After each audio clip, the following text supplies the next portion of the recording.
welcome to the first lesson of our energy storage course. I will start this course with an overview about the energy transition process.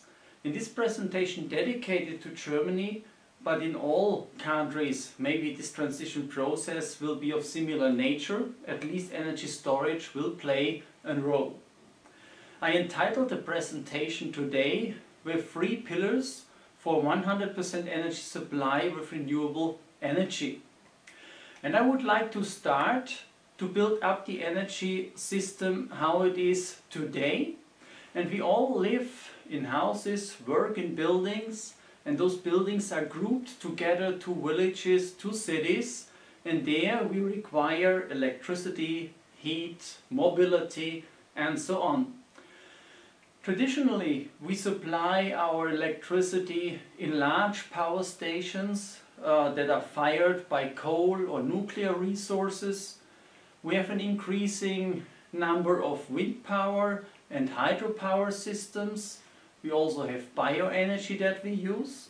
And in order to bring electricity where we need it for living and working, we have the green electricity grid. Green, at least how it is presented here in these slides. When we have a look at the German power supply over the last 20 years, then we see originally only hydropower had been renewable and all the rest is of fossil or nuclear nature. Only maybe in the last 10 years the renewables increased a bit. A motivation for the energy transition process, quite often it's only mentioned that we need to get rid of greenhouse gases, global warming is the problem. But for sure, for most countries in the world, turning to renewable energy also to become more self-sufficient on energy supply is a big importance. When we see this diagram, for example, we see Germany spends every year almost 100 billion euros in order to buy fossil fuels and nuclear fuels from other countries. So energy transition process relying more on renewable power that is generated in their own country with technology maybe produced in our own country is also a big argument. The first link to storage maybe is the pumped hydro that we see here in the picture. But for sure the pumped hydro storage resources is not that big. It will not make the energy transition process. But compared to another storage that is already in place, hydro, pumped hydro, is still a quite small fraction. From a capacity point of view, the storage heating systems or the night storage heating system, how they are called, has a much bigger capacity, up to 8 times, up to 40 times in power than the pumped hydro. We will come back to that later in our course. Then we not only have electricity, we also have a quite good supply infrastructure for natural gas, and that we displayed here in yellow. The gas is mostly imported and almost all larger cities are connected to the natural gas grid. Smaller villages maybe not, but the infrastructure is quite good.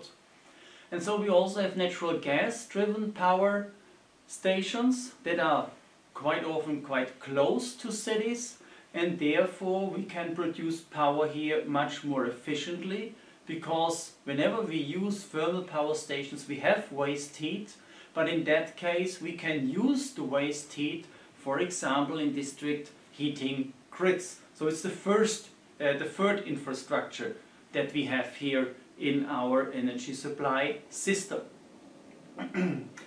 Another infrastructure, and coming again to storage, is, and most people in Germany only have learned that when the Russians and Ukrainians have been fighting for the gas delivery, and also Europe didn't have gas delivery anymore, and many people had been afraid that maybe we will sit in cold houses during the winter, but then we experience, since many decades we already have quite large natural gas storages, mainly in northern Germany, in salt layers, in so-called salt caverns, where we have a capacity of storage of almost 3 months. That means 3 months we can supply ourselves with natural gas. When you compare that to electrical storage, what we have in pumped hydro, for example, that is not 3 months, that is maybe less than an hour. That is already an indication that maybe we need to couple our energy sectors in future in order to use already existing storage capacities. Then we also use a lot of oil products. There we don't have a pipeline infrastructure. Their distribution is made by lorries, and that is the black one. We need that for heating, and we need that for sure for driving cars. And those cars sometimes need to go to the filling stations. That is also here part of the energy system, and we connect also the filling stations to the natural gas grid. And then we could say more or less that is the system or energy system how we know it today. And then there was an energy concept for the year 2050, and the document we see, that's not a political one, that was one from several research institutions, among others is the Fraunhofer IWES here in Kassel. And they showed how we could have 100% power supply or energy supply, not only power, by renewable energy. And then we had the year 2010, and the former Secretary for Environment, Norbert Röttgen, he said we have the most ambitious energy policy program ever, and we will have 80% electricity generated from renewables until the end of 2050.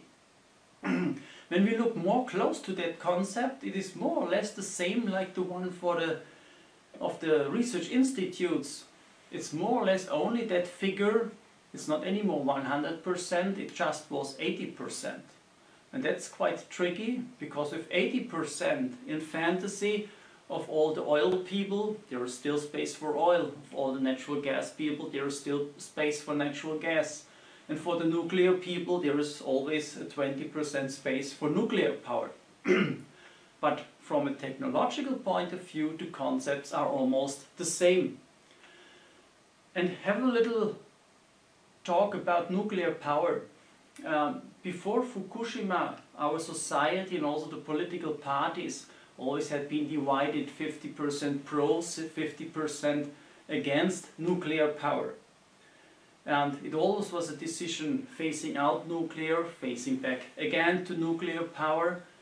And nuclear power in the energy concept was promoted as a bridging technology towards the renewable future. And then one asked, how can a bridge towards the renewable future look like? And what are we doing when we don't know, when we don't understand? We just Google. So I was Googling bridges. And I found, for example, this bridge here in South Africa. And you see definitely that is a bridge that is going to nowhere. Definitely not to a renewable future.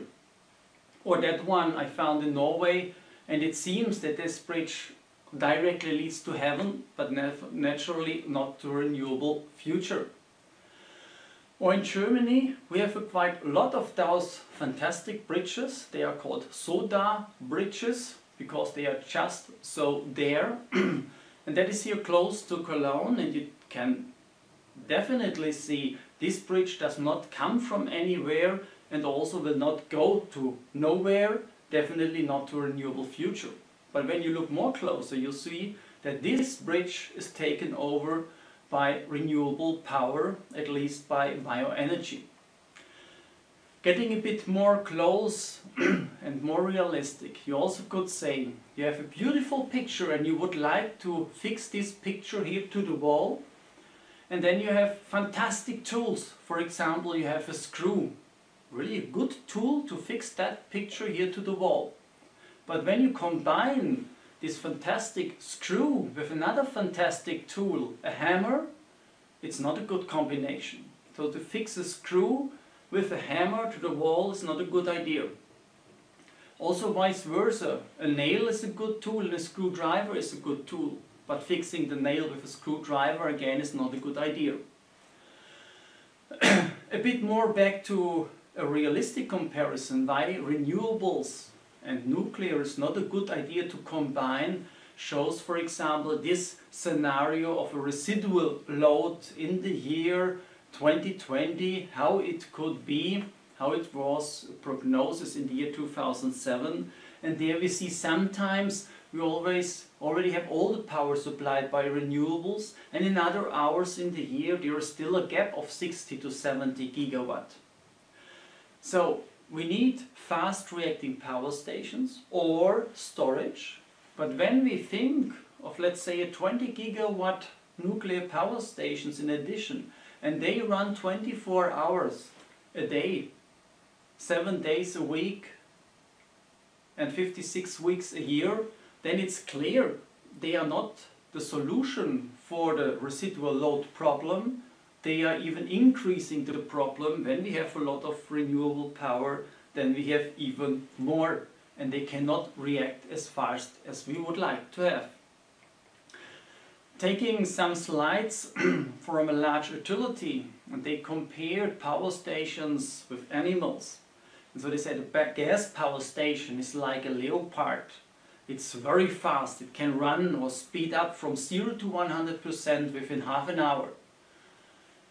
And then they said hard coal, that is something like a lion. It looks that it's just lazy laying around, but it's always prepared to start up and run. So it's from 25 to 100% in an hour. But it cannot go to 0 without having a problem to restart. And then they say the nuclear power, that is the majestic eagle gliding above everything. That can go in only 30 minutes from a 60% to 100%. It's gliding over everything. But, and then the colleagues here from Fraunhofer Institute took those idea and added some other pictures. And they said when the nuclear goes less than 50% of the rated power, they are going into a cutout. And when they have a cold start from 0 to 100%, they require 2 to 3 days. So it's less an eagle, it's more an hippo, and that shows very good why nuclear, but also what is discussed nowadays with the lignite power stations. It's the same technology from the power generation point of view, cannot be a bridging technology towards the renewable future. And then came the horrible Fukushima accident, and then for a few weeks the complete German parliament had been green and the phase out of nuclear had been decided. But coming back to the energy transition process, what does the energy concept say? It says it's a reduction of primary energy uses to 1/3. That means we save 2/3 of the primary energy. And that seems to be horrible. Will we live in cold houses? Do we stop driving cars? We will come back to that later. We will stop having a separation between here is the electricity system, here is the heat and cold system, and here is the fuel system. That means we will use in future electricity to generate heat and cold and also fuels. And maybe we will use fuels to again generate electricity, heat and cold when, for example, there is no power from wind and sun. So when we do that energy transition, we produce much more power by wind, much more by bioenergy.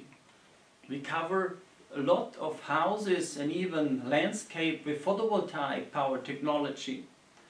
And then of course we can switch off the power stations from coal and nuclear, and then also the renewables have more space in the grid, and the grid congestions is not anymore that big problem.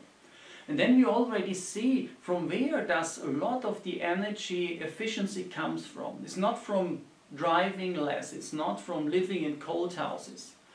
When we replace 1 kilowatt hour of a renewably generated kilowatt hour electricity, we save close to 3 kilowatt hours of lignite, for example, we need to supply. So a change from fossil fuels to renewable fuels is a big step also in energy efficiency. Then we are talking about much more energy efficient houses. And among others, when you go towards passive house technology, you can save up to 90% of the energy you need for heating than you have in today's average building. But when we have that efficient houses, do we need then district heating anymore? Does it make sense? And at least in the idea, I delete here the district heating system. In the same logic of thinking, we could say, is the natural gas supply viable anymore? Because most of the natural gas we don't use for electricity production, but for heating our buildings. And also, at least in fantasy, I delete the natural gas grid here in that picture. And we also want to get rid of oil products, so I also delete here the oil products. Then of course we need to go for different heating. We still have our electrical night storage heating systems, but all the other systems we replace then by heat pump technology, either with air as a heat source or groundwater as a heat source, or just the heat of the earth by flat collectors in the garden, for example. And again, here we see a source for increase of energy efficiency. We can burn fuel quite efficient to produce heat. But when we have, for example, a heat pump, we only need, let's say, a third to a fourth electric energy, and the rest is free ambient air, either from the ground or from the air source. Again, a big step in energy efficiency. But for sure, not everything will be done by electricity. We also will have solar thermal heat generation. We have combined heat and power, maybe by bioenergy, and so on. And of course, when we don't have oil and gas products, we need to drop out our filling station infrastructure. And now when we look at that picture, we are 100% renewable. Isn't it fantastic? But the question immediately is, will it work anymore? And the answer only can be no. Definitely, we will not produce the electricity when we need the electricity. So that system would not be a stable power and not a stable energy supply. That means we will need to look for solutions how we can have, with 100% renewable energy, still a stable power system. And then I would like to point out for our next video, and then we will come for pillar 1, and that is energy storage when we go for an energy transition. So go for the next video.